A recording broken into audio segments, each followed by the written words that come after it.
Muy buenas, tengan un eterno presente, un eterno ahora de amor, paciencia y guía espiritual interior.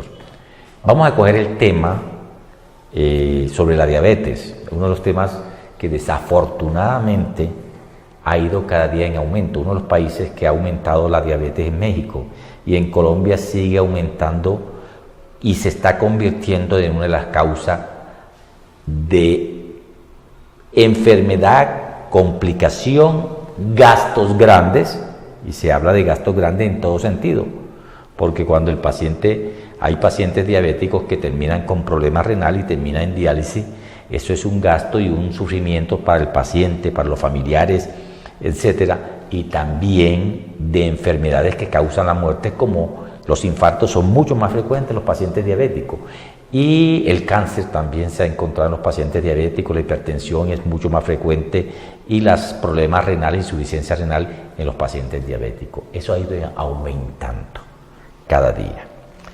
¿Qué significa la diabetes? Que nosotros tenemos que producir energía, y la primera fuente de producción de energía son las harinas. Pero para que estas harinas, después que nos las comemos, pasan a la sangre, pasen a las células de nuestro cuerpo, o sea, está en la sangre, pasen a las células, se necesita quien la transporte, y la transporta la insulina. La diabetes es que el azúcar se aumenta en la sangre y pasa muy poco a la célula. Y cuando el azúcar se aumenta más de lo normal, el organismo busca la manera de eliminarla. Pero esa azúcar aumentada en exceso en la sangre inflama las arterias, y al inflamarla y colocar como un pegote ahí donde se pega el calcio, se pega el sucio, la grasa, las arterias se van poniendo más estrechas, y también ese exceso de azúcar el organismo busca eliminarlo por la orina. Entonces uno de los síntomas que la persona siente es que orinan mucho, y como orinan mucho, se sale el agua, va a tener sed. Estos son los síntomas. Hay dos tipos de diabetes. El doctor le va a explicar el primer tipo de diabetes, que se llama insulinodependiente. Bueno, como tal, la diabetes tiene dos principales tipos, aunque pueden haber más. Por ejemplo, tenemos la tipo 1, y esta recibe el nombre de insulinodependiente porque lo que ocurre es que los pacientes que la padecen o que la presentan generalmente son jóvenes, en donde su páncreas ya no produce la suficiente insulina, y esto genera que las células no absorban ese azúcar, y por eso requieren un medio externo de insulina para poder absorberlo. Los pacientes jóvenes, como tal, los estamos definiendo como aquellos que están por debajo de los 40 años. Entonces son pacientes que incluso desde la adolescencia empiezan a presentar estos síntomas. Hay muchas causas que lo relacionan, entre esas es que sea un proceso autoinmune, donde las mismas células del cuerpo atacan a las células pancreáticas y se produce un daño que genera que ya no se produzca la suficiente insulina. Este tipo de diabetes, por lo general, se controla con esas insulinas que se van a administrar por fuera del organismo. Entonces, tenemos otro tipo de diabetes, que es la diabetes tipo 2. Este tipo de diabetes ya es de personas más adultas o en aquellos que tienen un índice de masa corporal mayor. El índice de masa corporal es una fórmula que utilizamos para ver si una persona está en sobrepeso, si está en obesidad mórbida. Entonces, las personas entre mayor índice de masa corporal tengan, se genera una mayor predisposición a que presenten este segundo tipo de diabetes. Este segundo tipo es de intolerancia a la glucosa como tal. El paciente produce la insulina, pero esta insulina no se puede utilizar de la manera correcta. Se habla de que la grasa que hay en el organismo genera una serie de efectos que impide que las células puedan absorber este azúcar. Esto sobre todo ocurre en las células musculoesqueléticas, porque las células en el cerebro pueden absorber el azúcar sin necesidad de la insulina. Y esto es perfecto porque las células cerebrales, el único medio de alimentación o el único medio de energía es el azúcar. Perfecto. ¿Por qué esto va en aumento? Esa es la parte, digamos, fundamental. Esto va en aumento por lo siguiente. Digamos, yo pongo, en la época antigua, hace 50 o 60 o 70 años, en forma general, los niños, no existían esas industrias tan diseminadas en todo el mundo de los azúcares y harinas refinadas. Yo lo digo por mi niñez. En mi niñez para mí era raro que uno se tomara una gaseosa. ¿Entiendes? Entonces, en este momento, el aumento de consumo desde la niñez de azúcares y harinas refinadas, de los postres, también los mismos agroquímicos producen deterioro de células en nuestro cuerpo, tanto en el hígado como el riñón, como en el páncreas, porque nuestro cuerpo no está separado. El bajo consumo de nutrientes y el alto consumo de antinutrientes. ¿Cuáles son los antinutrientes? Los azúcares y harinas refinadas, porque al refinarlas sacan los nutrientes y quedan solamente el azúcar sin nutrientes. Entonces, por ejemplo, eso es uno de los factores que cada día. ¿Y por qué México? Porque México está cerca de los Estados Unidos y el nivel económico ha aumentado, pero tienen una influencia norteamericana. Entonces, por ejemplo, es más común en las personas que comen ese tipo de comida, de hamburguesa, de gaseosa, de postres, que llevan a la obesidad, porque eso hace parte, esa parte de un tipo de síndrome, por decirlo así, de un tipo de enfermedades que se llama el síndrome metabólico. Entonces la obesidad, la diabetes, la hipertensión, los problemas de triglicéridos altos, los problemas de quistes de ovario y seno hacen parte del mismo equipo, del mismo grupo y prácticamente de las mismas causas, porque se ha determinado que no es la causa genética, sino que cada día empezamos nosotros desde la niñez a darle a los niños los antinutrientes. Y Ariel, y no solamente tenemos como esos medios de azúcar que se utilizan rápidamente, como los pasteles, como los bombombones, sino que los mismos carbohidratos van a terminar convirtiéndose en azúcar. Entonces, un exceso de carbohidratos, correcto, en este caso el arroz refinado, ¿cierto? Esto va a generar que se acumule en el organismo y se produzca también un exceso de azúcar. Entonces, no solamente basta con evitar postres, sino que también es necesario tener una comida balanceada, en donde hayan vegetales, donde hayan frutas, donde hayan proteínas y hayan carbohidratos, pero en una cantidad adecuada.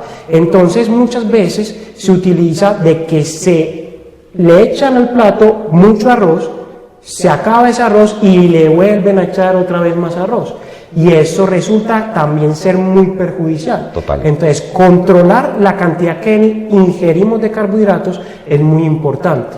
Ahora, la asociación que se hace con los postres es porque son carbohidratos que se pueden, por así decirlo, utilizar de forma rápida. Entonces, la energía que uno coge apenas se come un chocolate es muy grande. La energía que uno coge o adquiere cuando come arroz es más distribuida en el tiempo, pero el fin es el mismo. Entonces hay que tener un correcto balance en cuanto a lo que comemos. Correcto. Aquí hay que aclarar es lo siguiente. ¿Qué cosas debemos evitar? No el diabético, es todo el mundo. Los azúcares y harina refinada. Uno. ¿Y qué cosas debemos hacer? No solamente los diabéticos, sino disminuir las harinas no refinadas. O sea, si usted se comía, por poner un ejemplo, aunque no sea diabético, 3 arepas, disminuya la cantidad. La arepa no es una harina no refinada, perfecto, pero hay que, como dice el doctor, hay que disminuir esa cantidad. Pero hay que quitar los azúcares y harina refinada. Por ejemplo, hay productos que uno le da a los niños, que viene en polvo, no puedo decir el nombre, pero el 40% de ese producto es azúcar. Y entonces le da después otro producto, azúcar refinada. La primera norma es evitar y quitar todos los azúcares refinados, y eso se debe ubicar no solamente al paciente diabético, sino a todos, a todos. Y la segunda, disminuir las harinas. La tercera, ese otro desbalance que tenemos, es que se ha disminuido, como se refinan las cosas, en el caso, se disminuyen los nutrientes. Y después, en otro programa más, que vamos a hablar del tratamiento que nosotros hacemos al paciente diabético, le vamos a explicar cómo los nutrientes ayudan primero a formar sustancias que ayuden a la insulina, cómo los nutrientes hacen que la insulina se produzca más y en mejor calidad, cómo hay plantas que hacen que el páncreas produzca más células del páncreas para que produzca mayor cantidad de insulina. Pero vamos a enfocarnos, permítame el lapicero, en el tratamiento. Pero antes de meter el tratamiento farmacológico que se hace y los efectos secundarios, yo le voy a explicar algo que es fundamental, que es una regla. Yo la he hecho resumida de esta manera.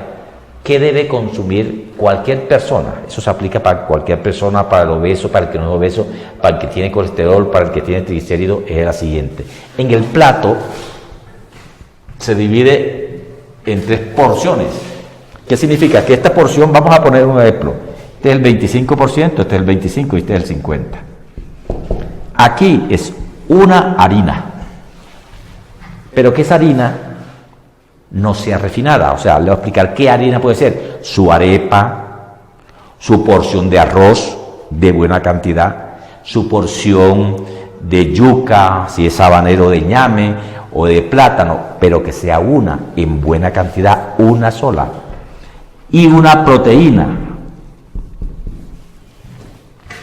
Puede ser la carne, el pollo, el pescado, el chicharroncito. Como esta otra 50% debe ser verdura, es muy difícil que una persona de un día a otro que no esté acostumbrado a consumir un plato de verdura lo vaya a consumir. ¿Qué hago yo? ¿Qué le recomiendo a mis pacientes? Les digo, usted utilice la verdura que usted quiera, la ensalada que usted quiera, el aguacate, la cebolla, el limón, el tomate, lo utiliza, pero va a preparar agua con una especie de nutrientes. Hay unos errores que se han cometido, que al paciente diabético se le quita la zanahoria y la remolacha porque tienen azúcar, pero es que el cuerpo lo necesita, pero la zanahoria y la remolacha tienen otros nutrientes que la célula de nuestro cuerpo la necesita para rejuvenecerse. Entonces, en los próximos 15 minutos yo le voy a explicar lo del agua, que va a reemplazar el déficit de ensalada que la persona no consume. Y el agua es fundamental porque el agua ayuda a regular el azúcar. El agua de por sí produce energía, que es lo que necesitamos, pero también el agua hace que el azúcar no esté tan elevado. Entonces me produce energía y me baja un poquito el azúcar. Pero cuando yo a esa agua le echo unos nutrientes especiales, todavía me va a producir mayor energía y me va a ir controlando el azúcar, que no tenga un alza demasiado o que no tenga una baja demasiado, porque los pacientes diabéticos que se inyectan insulina y otros tipos de pacientes que toman glibenclamida, el peligro es un bajón de azúcar. En los próximos 15 minutos le explico un poco de esto y Aldo les dice los 2 medicamentos farmacológicos que se utilizan, más frecuentemente, por supuesto.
Bueno, entonces, ¿qué hago yo con mis pacientes, ya sean en cuanto al consumo de agua, como le digo yo, agua con energía y nutrientes? El nutriente más abundante que necesita nuestro cuerpo es el agua, y es uno de los que menos se consume. O sea, por eso hay un especialista, un científico especialista, el tipo que más sabe del agua, que ayuda a sanar hipertensión, bronquitis, problemas del colon con el agua, con nutrientes y cargado de energía. Entonces, un paciente diabético, a nuestros pacientes, ya sea que se inyecte insulina o ya que sean diabéticos tipo 2 que toman la metformina, la glibenclamida, le hacemos la fórmula del agua. Aunque tenga que tomarse 3 litros en el día, si se toma solamente medio, empezamos nosotros con 1,5 litros de agua. Pero ¿qué le decimos? Coger 2 litros o 2 litros, digamos, de agua, y que le licúe zanahoria un pedazo y remolacha un pedazo, apio y cilantro. Esto tiene su explicación científica. Se licúa y se cuela, y que la persona eso lo tome en el transcurso del día. Eso va a ayudar a que los niveles de azúcar ni se aumenten extremos ni se bajen, pero va a mantener siempre los nutrientes, eso, a que la parte circulatoria sea mejor y que a corto plazo va bajando los niveles de azúcar y va nutriendo las células del cuerpo, entre ellos la célula del páncreas, para que produzca mejor calidad y cantidad de insulina. Entonces, las personas, con eso estoy ayudando a que se consuma el 50% de las verduras que debe consumirse un paciente diabético o un paciente no diabético. Vamos a tener en la próxima programas, ya va a ser un tratamiento exclusivamente de lo que nosotros hacemos con el paciente diabético y qué es lo que se ha investigado en la medicina china, que ha funcionado en la medicina ayurvédica, que son las medicinas más antiguas, y esas medicinas tienen más de 4.000 años de experiencia, por decir así. La medicina farmacológica no pasa de 100 años de experiencia. Y que otras cosas en medicina biológica, en homeopatía, se ha encontrado para la diabetes y la hemos integrado. Pero ahora Aldo nos continúa con el tratamiento y qué cuidados tienen que tener uno con los diferentes tratamientos para diabetes, las tipo 2, por supuesto. Listo. Primero, el tratamiento como tal va enfocado a qué tipo de diabetes tiene el paciente. No es lo mismo un tipo 1, un tipo 2 o incluso las pacientes que están en embarazo y se les descubre una diabetes gestacional. Entonces, también tenemos que tener en cuenta esa parte y que hay pacientes que todavía no han desarrollado una diabetes como tal, pero sí pueden estar pronto a desarrollarla si no tienen los cuidados necesarios. Entonces, primero, para que sepan cómo se diagnostica una diabetes, se tienen que hacer varios exámenes. Son exámenes de laboratorio. La gran mayoría de pacientes ya les ha tocado hacer una glicemia en ayunas, que es que va al laboratorio, le toman una muestra de sangre sin haber desayunado y ven en cuánto está el azúcar. El azúcar por lo general tiene que estar entre 70 y 100. Cuando hay diabetes ya está por encima de 126. Cabe recordar de que son varios exámenes los que tienen que tener alterados y no solamente puede ser una muestra, sino que sale alterado una vez, a la semana se le repite y se le repite con otro examen.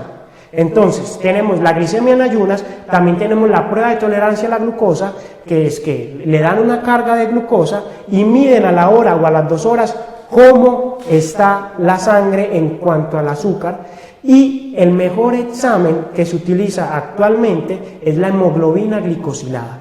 La hemoglobina glicosilada es importante porque nos va a decir los últimos 3 meses de la persona cómo estuvo en relación con el azúcar en la sangre. Entonces nos va a hablar del juicio que tuvo la persona con los medicamentos, con el tratamiento que tuvo y no nos va a poder, por así decirlo, timar, digamos, no queriendo o mejorando los últimos 2 o 3 días, exacto, sino que se ve el constante funcionamiento que tuvo esa persona en relación de su tratamiento. La hemoglobina glicosilada tiene que estar por debajo de 6.5. Ahora, ya hablamos de varios valores. 126 ya se está determinando como diabetes. Antes de 100 es normal, pero ese rango que queda entre 100 y 126 ya tenemos que son personas que están haciendo una intolerancia como tal y que tienen un riesgo de presentar una diabetes en el futuro. Se habla de que incluso en los próximos 5 a 10 años una persona que lo tenga por encima de 100 va a desarrollar una diabetes si no tiene los cuidados. Entonces, lo primero que se tiene que hablar es cómo prevenir esa diabetes. Y eso se hace con unos cuidados no farmacológicos. Se han hecho estudios en donde rebajando incluso de peso, entre unos 7 a 10 kilos, se vuelve a normalizar ese azúcar en la sangre. Obviamente depende del paciente y de la cantidad de aumento de peso que tenga. Ahora, la diabetes gestacional, que se da en las embarazadas, que es en un estado donde la paciente normalmente tenía unos niveles de azúcar adecuados, entra en embarazo y en los últimos trimestres se encuentra con un azúcar elevada, se acaba el embarazo y vuelve otra vez con una normalidad. Hay que tener una precaución porque también se ha demostrado por estudios que en los próximos 5 o 10 años esta paciente puede desarrollar diabetes. Entonces tenemos personas que tienen una predisposición y que se tienen que cuidar. Y si eso, y ni siquiera hemos mencionado los factores familiares que también están. Entonces, pacientes con primer grado de consanguinidad, donde el papá es diabético, la mamá es diabética, hay que tener mucho cuidado con la alimentación, con los nutrientes. Entonces, los cuidados no farmacológicos son los más importantes. Total. Incluso cuando está iniciando la diabetes, full con esos cuidados no farmacológicos y se puede empezar a revertir. Ya cuando estamos hablando de una diabetes tipo 2 que ya tiene mucho tiempo de evolución, hay que prestarle mucha atención porque esta es una enfermedad que es silenciosa. Cuando les hablo de silenciosas es que es muy diferente, por ejemplo, a un infarto, en donde los síntomas son tan intensos que te hacen reaccionar ahí mismo. Acá los síntomas son de a poquitos. Y muchas veces ni siquiera se sienten ni se notan. Pero imagínense los daños que van ocasionando en la vasculatura, sobre todo en la microvasculatura. Entonces, la circulación. En la circulación. Son acumulativos, los daños de las cosas son poco a poco, así como una gotica hace un hueco, ¿sí? O sea, las cosas que se acumulan poco a poco causan daños a corto, mediano o largo plazo, pero también las buenas prácticas de nutrición también causan beneficio a corto, a mediano y a largo plazo. Las cosas son acumulativas.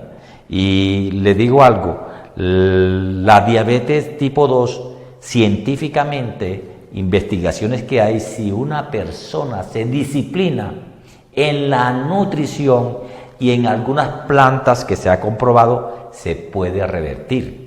Por supuesto, ya se sanó de la diabetes, por decirlo así, tipo 2, bajó de peso, etc. Y otra vez va a ir a consumir los azúcares y harina refinada y a estresarse, otra vez viene la diabetes. Claro que sí, Ariel. Y entonces tenemos que esa microvasculatura es muy importante, sobre todo en algunos órganos. Si bien la diabetes altera todo el organismo, porque en todo el organismo está llegando ese azúcar en incremento en la sangre, hay órganos como el riñón que se van a ver especialmente afectados y es lo que se produce como una nefropatía diabética.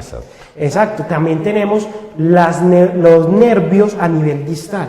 Entonces son personas que les empiezan a fallar esos nervios y los nervios son esenciales para indicarnos qué es lo que está sucediendo. Entonces imaginen si el paciente se raspa en el pie, pero el nervio no funciona adecuadamente y no se da cuenta. No va a tener los mismos cuidados con esa herida. Bueno, para concluir, ahí la parte la siguiente en esto es la prevención, señores. La única manera de empezar a disminuir que la incidencia de azúcar aumente y que cada día estamos encontrando más jóvenes diabéticos es la nutrición. Por eso nosotros en Medicina Integral estudiamos algo que se llama nutrición ortomolecular significa que vamos a darle los nutrientes en calidad y cantidad que la persona necesita para prevenirse enfermedades, pero también para ayudar a sanarse enfermedades. Entonces empecemos nosotros a regular, a utilizar y a informarse cuáles son las nutrientes y cuáles son los antinutrientes y qué estamos haciendo con los niños, que desde pequeño todos esos jugos enlatados y las gaseosas tienen un promedio entre 5 a 7 cucharas de azúcar refinada. Y ahora endulzan con un tipo de azúcar que sacan del maíz transgénico, porque es mucho más barato que la panela y ese produce mucho más facilidad diabetes que por ejemplo, que la panela. Entonces la recomendación es la prevención. Y aquí están nuestros teléfonos: 320-682-3254 y el de Aldo es el 300-220-8966. Hacemos la consulta presencial, pero también tenemos la asesoría por teléfono y por WhatsApp. Eso tiene un costo un poco menos que la consulta, pero en el fondo con lo que nosotros le explicamos al paciente y le recomendamos y le orientamos, en nuestra experiencia los pacientes se sienten casi como si estuvieran en la consulta y el efecto es tremendo, porque no hay un límite que son media horita y ya, no. Lo utilizamos por lo general, si es el mismo número del WhatsApp. Si no les contesto, por ejemplo, en el caso mío, me manda un mensaje y después, en hora que esté desocupado, le podemos dar esa asesoría en todo lo relacionado a la enfermedad que usted tenga. Le deseo que tenga un eterno presente, que el Espíritu de Dios sea nuestra guía hoy, que nos concentremos a disfrutar hoy el ahora en amor, paciencia y abundancia. Muchas gracias. Muchas gracias.